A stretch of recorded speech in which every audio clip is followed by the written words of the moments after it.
Hello guys, how are you all? I hope you are well at your home.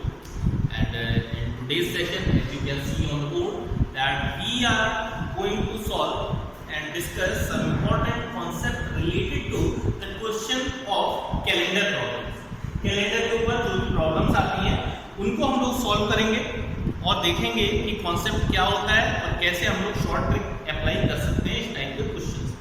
Alright, तो सबसे पहले हम लोग कैलेंडर से रिलेटेड कुछ इंपॉर्टेंट फैक्ट्स डिस्कस कर लेते हैं जिसके बारे में हम लोगों को कभी ध्यान नहीं जाता, लेकिन these are some important facts we should know. Calendar है, कैलेंडर में आप लोग क्या क्या चीजें देखते हैं सबसे पहले तो ये समझ लेते हैं। सबसे पहले क्या आता है, सबसे बड़ी जो यूनिट होती है वो होती है ईयर। ओके, और ईयर किससे मिलकर बना होता है? ईयर मंथ से मिलकर बना होता है। ओके, ईयर मंथ से मिलकर बना होता है और मंथ्स वीक से मिलकर बने होते हैं और वीक्स क्या होते हैं? डेज से मिलके बने होते हैं। तो सबसे पहले तो ये चीजें आपको पहले से ही पता होगी, इसमें कोई बड़ी बात नहीं है। ईयर, बट इसके बाद में अगर हम लोग डिस्कस करें तो year has how many days? 360। And मान लीजिए हम लोग अगर 1 ईयर की बात करें, 1 ईयर की बात करें तो उसमें मंथ्स कितने होते हैं? 12 मंथ्स होते हैं। ओके, 1 ईयर में 12 मंथ्स और हर मंथ के अंदर आपके कितने वीक होते हैं उसकी बात कर लेते हैं। 1 ईयर के अंदर कितने वीक होते हैं इसकी भी बात करेंगे। टोटल वीक्स होते हैं आपके 52। टोटल ईयर के अंदर आपके कितने होते हैं? 52 वीक्स मोटे में। और अगर हम डेज की बात करें तो ईयर है 365 days and in some cases there are 66 days. 366, तो 366 और 365 का क्या कॉन्सेप्ट है इसे हम लोग बाद में देखेंगे। पहले हम लोग ये देख लेते हैं कि क्या एग्जैक्ट 52 वीक्स होते हैं किसी ईयर के अंदर। 52 वीक्स का मतलब हो गया हर वीक 7 डेज का है। 7 2 14 एंड 7 5 35 एंड 1 36। सो 52 वीक्स में तो टोटल 364 डेज हो गए। ठीक है, तो अगर हम कंप्लीट ईयर की बात करें तो कंप्लीट ईयर में 52 डेज से एक डे क्या होता है? एक्स्ट्रा होता है। इस बात को आपको ध्यान में रखना पड़ेगा। 1 day is extra in every year which is having 365 days. Okay, अगर हम वीक्स की बात करें तो 52 वीक्स और 1 डे एक्स्ट्रा, तो देयर इज 1 ऑड डे। इसे 1 डे को हम लोग क्या कह देते हैं? 1 ऑड डे। अगर 366 का आपका ईयर है तो इसका मतलब उसमें 2 एक्स्ट्रा डेज होंगे, तो क्या हो जाएगा? 2 ऑड डेज। तो जितने भी ईयर जिसके अंदर 366 डेज होते हैं उसे हम लोग लीप ईयर से जानते हैं, जिसे हिंदी में कहते हैं अधिवर्ष। ठीक है, लीप ईयर में 366 डेज होते हैं और अदर ईयर्स में हम लोग के क्या होते हैं? 365 डेज होते हैं। ऑलराइट, तो अब बात करते हैं कि लीप ईयर होता क्या है। In every 4 year there comes a leap year. हर 4 साल बाद में एक लीप ईयर आता है। और हम लोगों को एक कॉन्सेप्ट और भी पता होगा कि if we divide the year by number 4 and it is exactly divisible by 4 then it will be definitely a leap year. लेकिन लीप ईयर क्यों आता है? हर 4 साल के बाद ही क्यों आता है उसे समझ लेते हैं। अगर हम बात करें कि सन के अराउंड जो अर्थ रेवोल्यूशन करती है, अर्थ सन के अराउंड जितने टाइम में रेवोल्यूशन कंप्लीट करती है उतने टाइम में हमारा 1 साल हो जाता है। ठीक है, तो कितने टाइम में करता है? 165 डेज, 365 डेज आप लोग कहोगे, लेकिन नहीं, एक्चुअल में कुछ ज्यादा टाइम लगता है, कुछ एक्स्ट्रा टाइम लगता है। 365 days and 6 hours. Okay, this is exact time which earth takes in a revolution around sun. तो 365 डेज एंड 6 आवर्स पहले साल में ये कंप्लीट हो गया, तो हमारा 1 ईयर कंप्लीट हो गया 365 डेज का। उसके बाद में नेक्स्ट ईयर क्या हुआ? फिर से 365 डेज और 6 आवर्स फिर से हम लोग का एक साल कंप्लीट हो गया। अगेन 365 डेज 6 आवर्स, जब फोर्थ टाइम 365 डेज 6 आवर्स, तो हमारे हर साल क्या हो रहा है 6 घंटे हम लोग काउंटिंग नहीं कर रहे, इन 6 आवर्स की काउंटिंग नहीं कर रहे। 3 इयर्स में 3 6 1 जा 6 6 2 जा 12 एंड 6 4 6 3 जा 18। ओके, तो 18 आवर्स ये हम लोगों ने कैलकुलेशन में नहीं लिए, लेकिन हम लोग का फोर्थ ईयर में 6 आवर 4 टाइम आता है, तो उसमें क्या करते हैं 6 4 जा 24 आवर्स का आप लोगों को पता है पूरा एक दिन होता है। तो जब भी फोर्थ ईयर आता है तो हम लोग उसे इन 6 आवर्स को एक साथ इंक्लूड करके उसे 1 डे में ऐड कर देते हैं और हमारे डेज हो जाते हैं 366 डेज। ओके, इसीलिए इस एक्स्ट्रा 1 डे को हम लोग इसमें ऐड कर देते हैं, फरवरी में ऐड कर देते हैं। Normally February has 28 days and in leap year there are 29 days in February. तो I hope you have understand the logic of leap year। 4 साल के बाद ही leap year क्यों आता है और leap year होता क्या है। The year which is exactly divisible by 4, number 4 is leap year। हम लोग एक बार इधर समझ लेते हैं। If the year is given 2060, then how will you find out that whether a leap year or not? तो हम लोग क्या करेंगे, इसे 4 से डिवाइड करेंगे, 4 से डिवाइड करेंगे, 4 5 जा 20, 0 4 4 जा 16, so it is completely divisible by 4, so we can say that it is a leap year। और इसी के तरीके से अगर आपका एक लीप ईयर दिया हुआ है, उसके बाद में आगे के आने वाले 3 साल जो है वो लीप ईयर नहीं होंगे, दोबारा से रिपीट होके 4 साल बाद ही लीप ईयर आता है।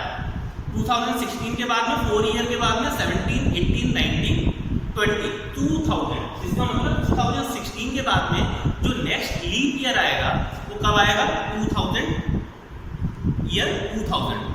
ओके, उसके बाद 2004 में, फिर 2008 में, फिर 2012 में।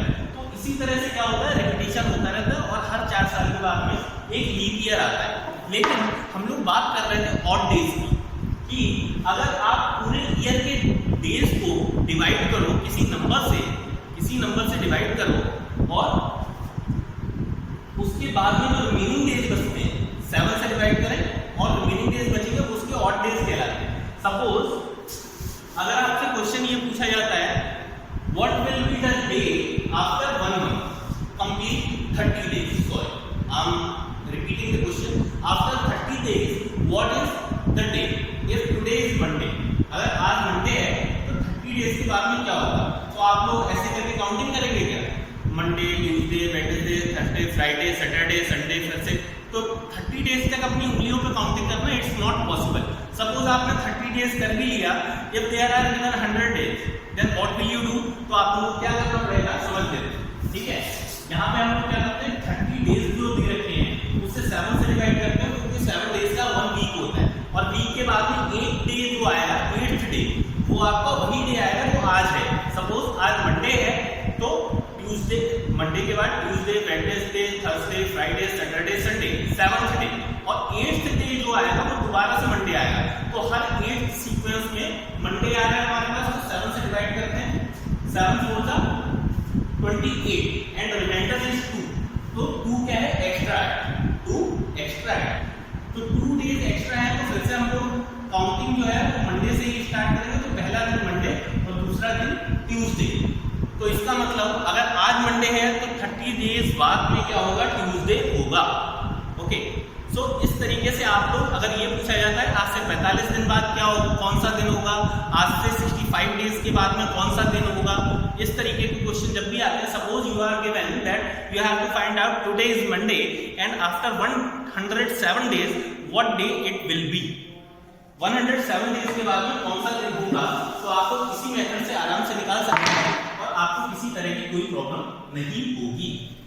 अगेन आप 7 से डिवाइड करेंगे, 7 1 जा 7, रिमाइंडर इज 3, 7 5 जा 35, reminder will be 2, alright, reminder will be 2 is remainder, so first day is again repeating Monday and again Tuesday, so your next day your day after 107 days will be Tuesday। आप लोग समझ गए। अगर यहाँ पे 3 reminder आता तो Monday Tuesday Wednesday, so your upcoming day would be Wednesday. ठीक है, तो आप लोग समझ गए होंगे कि अगर नंबर ऑफ डेज दे रखे हो और उसके बाद में पता करना है कि कौन सा दिन है, तो आप लोग आराम से इस मेथड से निकाल सकते हैं। कॉन्सेप्ट की बात करते हैं कि और डेज का क्या मतलब है, क्योंकि कई बार क्वेश्चन डेज की फॉर्म में नहीं दिया हुआ है, इस ईयर्स की फॉर्म में दिया होता है। ईयर्स की फॉर्म में कैसे दिया होता है, जैसे आज से 4 साल 3 महीने बाद में कौन सा डे होगा, 4 साल 3 महीने बाद में कौन सा डे होगा, तो आप लोगों को ईयर्स को डायरेक्ट वीक्स में कन्वर्ट करना पड़ता है। तो उसमें हम लोगों को कोई प्रॉब्लम ना हो, बार बार वीक्स में कन्वर्ट ना करना पड़े, तो हम लोग एक काम करते हैं, पूरे ईयर की ऑड डेज निकाल लेते हैं। जैसे 365 डेज हम लोगों के टोटल ईयर में होते हैं, तो 365 डेज के पहले से ही कैलकुलेशन कर लेते हैं। 3 5 का 35 एंड 1 3 3 का 7 5 का 35 एंड 1 रिमाइंडर 7 2 का 14, रिमाइंडर इज 1। इसका मतलब रिपीट जो लास्ट डे होगा ईयर का जो लास्ट डे होगा वो आपका सेम वही डे आएगा जो आज है। ठीक है, अगर आपका लीप ईयर नहीं है और ईयर का लास्ट डे आप सर्च कर रहे हो तो वही आएगा डे जो आपका आज दिन है। ओके, तो इसका मतलब हर नॉर्मल ईयर में एक ऑड डे होता है और हर लीप ईयर में 2 ऑड डेज होते हैं, तो इन्हें आप लेके चलेंगे। अब कॉन्सेप्ट की बात करें, अगर ठीक 1 साल बाद में क्वेश्चन का पूछा जाए कि आज सपोज 1 जनवरी है, तो अगली 1 जनवरी को कौन सा डे होगा, ठीक है, तो 31 दिसंबर तक हम लोगों के हो जाएंगे 365 डेज। 365 डेज के बाद में रिमाइंडर है 1, सो डे विल बी रिपीटेड। तो 31 दिसंबर को हम लोगों को मिलेगा अगेन मंडे। अगर आज 1 जनवरी है और आज मंडे है, then at the date of 31 December, that is 365th day of this year will be Monday again, and we have to find out the date at 1st January. So at the date 1st January, the day will be Tuesday. All right, so by this method you can calculate n number of type of problems based on the same concept. Okay, अब हम लोग आगे की बात करते हैं। अगर आपका लीप ईयर है तो लीप ईयर में आप लोग 2 डेज ऐड कर देंगे आगे। ट्यूसडे की जगह पे क्या हो जाता, वेडनेसडे हो जाता। Now we will talk about some more problems based on the same concept. Okay, now we can see here after every 4 years क्या होता है, आफ्टर एवरी 4 इयर्स हम लोगों को 2 ऑड डेज मिलते हैं और 1 इवेंट डे मिलता है। तो हम लोग अगर बात करें 100 सालों की अगर हम बात करें तो हर 100 सालों में टोटल आपको क्या मिलेगा, 25 हर 100 सालों में 25 लीप ईयर्स मिलेंगे, क्योंकि हर 4 साल में एक आता है, तो 25 तो लीप ईयर मिल गए एंड 75 नॉर्मल ईयर मिल गए। और नॉर्मल ईयर में आपको ऑड डेज पता है कितने होते हैं, 1 ऑड डे। ठीक है, तो 75 तो ऑड डेज आपके नॉर्मल ईयर वाले हो गए एंड 25 लीप ईयर है, जिसमें हर लीप ईयर में 2 डेज ऑड होते हैं, तो there will be total 50 odd days. So in 100 years we can find out that there are 125 odd days overall। तो हम लोग ये 125 को भी वीक्स में कन्वर्ट कर लेते हैं। वीक्स में कन्वर्ट करने के लिए हमें इसे 7 से डिवाइड करना पड़ेगा। 7 1 जा 7 एंड 7 7 जा 49, 7 1 7 और 55 6 days। Okay, so reminder will be 6। So you can find out that there are 6 odd days in every 100 years। जब 6 odd days है तो इसका मतलब है 6th डे वो होगा जो आपका आज दिन है उससे एक दिन पहले वाला। फिर मैं आपको समझा देता हूँ। Here are 7 days written as Monday, Monday के बाद में Tuesday, Tuesday के बाद में Wednesday, Wednesday के बाद Thursday,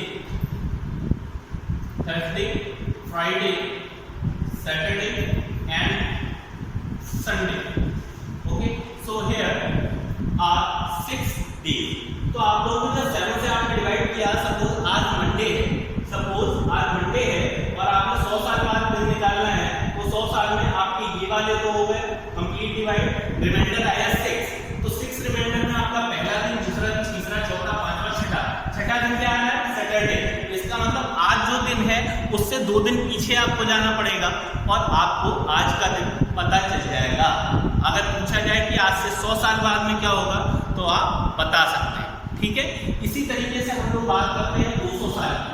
200 साल में जब आपके 100 साल में 6 रिमाइंडर ऑड डेज हैं, तो 200 साल में कितने होंगे? 12। तो 12 में से जो 12 आपका रिमाइंडर आ रहा है, 12 में से 7 डेज जो है वो तो आपके वीक में इंक्लूड हो जाएंगे और बचेंगे कितने? 5। Alright, in 100 odd days, in 100 years there will be 6 odd days and 200 years there will be 5 odd days।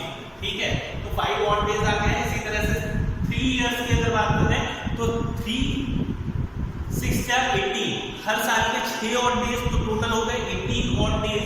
18 odd days को हम 7 से जब डिवाइड करेंगे तो 7 2 जा 14 और रिमाइंडर बचा 4।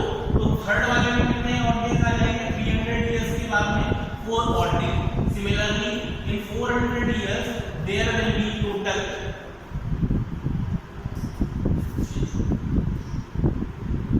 24। 7 3 are 21 and it will be 3।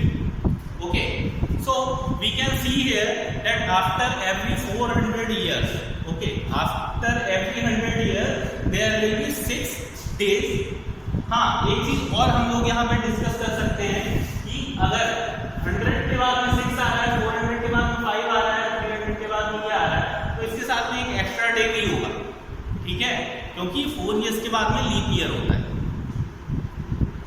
तो अभी हम लोग एक प्रॉब्लम डिस्कस कर लेते हैं, उसके बाद में हम लोग का ये सेशन ओवर होगा कि किस तरह की प्रॉब्लम समझने में ये सेशन आपको हेल्प करने वाला है। Suppose we have to calculate that what was the day at 1st January 2015। 2015 वाले दिन कौन सा दिन था ये आपको पता करना है। तो सपोज आपने जब 0 से डेट स्टार्ट की होगी, जब से ये कैलेंडर अप्लाई हुआ होगा, उस दिन आपका दिन मंडे ही रहा होगा, क्योंकि हमारा वीक जो है वो मंडे से स्टार्ट हो रहा है। ठीक है, मंडे दिन रहा होगा। तो 1 जनवरी 2015, 1 जनवरी की बात करें तो ये साल का पहला दिन होता है और इसके पीछे के जितने भी ईयर्स रहे होंगे वो क्या रहे होंगे? वो 2014 के रहे होंगे। तो हम एक काम करते हैं, 2014 के डेज कैलकुलेट कर लेते हैं और बाद में 1 डे जो ये 1 जनवरी का है इसे अलग से ऐड कर देंगे। ठीक है, तो 2014 है हम लोग का ईयर। 2014 में से हम लोग 400 के टर्म्स में डिवाइड करें अगर, तो 400 से डिवाइड करने पे हम लोग के 2000 ईयर जो है वो तो कंप्लीट डिवाइड हो जाएंगे। 400 से डिवाइड करने पे 2000 ईयर कंप्लीट डिवाइड हो जाएंगे, रिमाइंडर बचेगा 14 ईयर्स। रिमाइंडर क्या बचेगा? 14 ईयर्स। और आपको पता है कि हर साल के अंदर हम लोगों को क्या होता है? 6 एक्स्ट्रा, हर 100 साल में 6 एक्स्ट्रा डेज होते हैं और 14 साल में हम लोग कैलकुलेट करते हैं कि ऑड डेज कितने होंगे। पहले साल में आप लोगों के ऑड डेज होंगे 1, दूसरे साल में 1, तीसरे साल में 1, चौथे साल में 2। तो क्योंकि अभी हम लोगों ने बात की है कि 2 ऑड डेज लीप ईयर में होते हैं। 2004 में क्या हो गया? लीप ईयर हो गया। इसी तरह से टोटल 14 ईयर्स में हम लोगों को 4 3 जा 12 होता है, तो 3 लीप ईयर मिलेंगे। ठीक है, 14 में से आपने 3 निकाल दिए, तो 3 लीप ईयर जो हो गए टोटल 6 डेज। ध्यान से देखिएगा, 3 लीप ईयर जो है 14 ईयर्स के अंदर, उसके हो गए 6 डेज। और उसके बाद में जब हम लोग के बचे हुए ईयर्स कितने हैं? 3 निकाल दीजिए, 14 में से बचे 11, तो 11 हम लोग के ऑड डेज अलग से हो गए। टोटल कितने ऑड डेज हो गए? 17। लेकिन अभी एक ऑड डे बचा हुआ है हमारे पास, क्योंकि 1 जनवरी अभी हम लोगों ने ऐड नहीं किया है। 1 जनवरी वाला 1 भी ऐड कर लेते हैं, टोटल ऑड डेज हो गए 18। तो अब ये जो 18 आया है, 18 को हम लोग वीक में कन्वर्ट कर लेते हैं। 18 को जब वीक में कन्वर्ट करेंगे तो हम लोगों का क्या होगा? 7 2 जा 14 और रिमाइंडर बचेगा 4।